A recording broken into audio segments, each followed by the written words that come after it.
Jirtu kabajamtoota daawwattoota tokko bakka jirtan hundumatti nagaan koo sinaa qabu ani baay'ee nagaadha.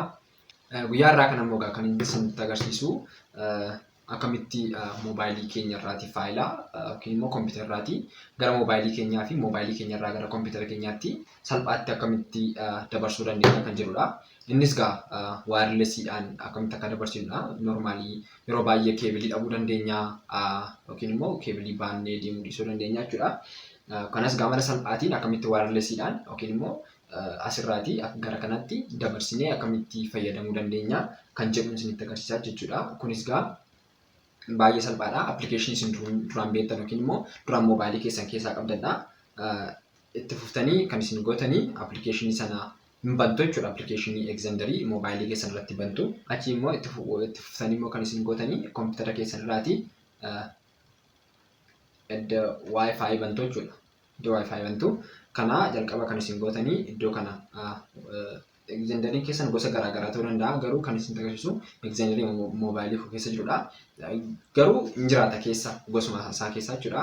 Kan isin gootanii connect to PC kan jedhu barbaaddu jechuudha. Amma kunoo iddoo kanatti argama. Connect to PC kana kiliik irratti godhaa jechuudha. Kana booda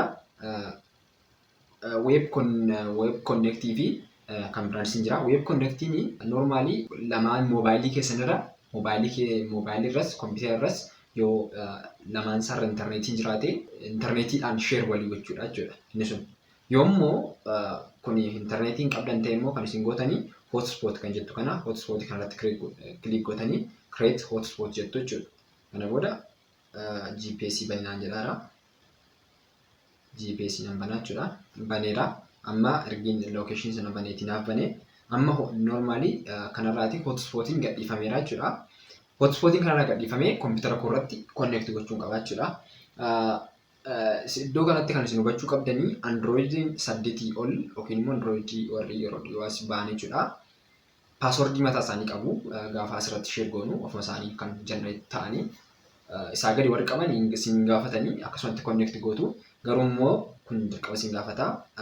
Iddoo kanatti akkuma agartan Android share kan jedhu jira. Android share 7,817 kan jedhu 27 kan jedhu kan jira. Sarratti kiliik gootanii connect jettu. Kunoo iddoo kana jira paaswordiin isaa gaafa moobaayilii keessan irraatti share jettanii isarra jira waan ta'eef isuma achirratti buunaa jechuudha. Paaswordii isaa asirraa argitan kana irratti galchitu jechuudha. Paaswordiin asirraa achirratti galchuun qaba. Connecting jedhetaa kun rakkina qabu akkuma kanatti kana dhiistanii browserii keessan bantu fakkeenyaaf Chrome bantu.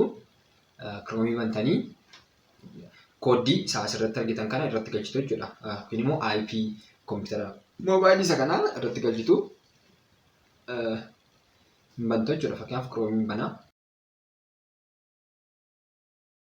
Kanaaf iddoo kanatti kan agartan kunoo iddoo qixxaa kana iddoo adda kanatti argatan kana kooddii adda kanatti argatan kana yookiin immoo IP irratti guutuu jechuudha. Fakkeenyaaf 292 normaalii ani kanaan dura waan irratti guuteef naaf fidee kana booda isa barreessitanii normaalii irraa keessatti barreessitu kana booda intarneetti jechuudha.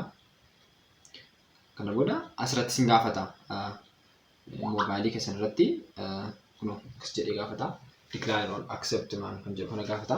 Kana booda accept jechuudha. Erga accept jettanii bifa kanaatiin kan inni isiniif fidu. Erga bifa kanaatiin isiniif fideeti faayilaa kompiitara irraatii gara kanatti dabarsuu fi baay'ee salphaadha. Kanuma resize gootanii iddoo kanatti akkas gootanii fakkeenyaaf footoo kana gara kanatti erguun barbaade qabanii drag gootu jechuudha. Asumarra salphaamatti jechuudha akkasitti. Kana booda faayila keessan daawunloodii jala dhaqee gala. Yoommoo fakkeenyaaf kun moobaayilii irraatii gara kompiitaraatti dabarfachuu barbaadan immoo iddoo isaa baruun irra jira. Iddoo irraa dabarsitanii fakkeenyaaf faayila keessaatii fakkeenyaaf miimoorii keessaa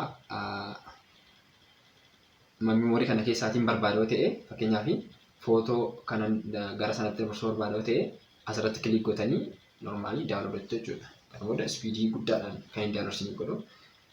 Fakkeenyaaf wanta guddaa daawunloodii godhee isin agarsiisuu fakkeenyaaf wanta kanama viidiyoodha. Viidiyoo kana daawunloodii godhee isin agarsiisa. Qabiyyeen isaa 700dha. Ispiidiin ittiin deemaa jiru kana kun akkuma agartan ispiidii isaa guddaadha jechuudha. Ispiidii keebilii olii gadi miti isaa olii yoo ta'e malee. Kanaaf bifa salphaa kanaatiin dabarfachuu dandeessu faayilota kompiitarraatii gara kanaa fi achis gara kanaatti lamaasaa bifa waayirlesiidhaan fayyadamuu ni dandeessu jechuudha. Keebilii duwwaadhaan osoo hin taane. Kanaaf kana fakkaataa mala salphaatiin isinitti agarsiiseera. Amma dhumaatti na dhaggeeffachuu keessaniif baay'ee galatoomaan jedha. I hope akka isin gargaare abdii guddaan qaba. Baay'ee galatoomaan isin jedha. YouTube koos gaa warri subscribe hin goone subscribe godhaatii gara gruupii yookiin immoo garee maatii YouTube kootti dabalamaa isin jedha. Baay'ee galatoomaa. Komentii keessatti immoo barreessuu hin dagatinaa. Isiniif toleera moo isiniif hin tolle kan jedheen komentii keessatti barreessaa. Baay'ee galatoomaan isin jedha. Keebilii malee yookiin immoo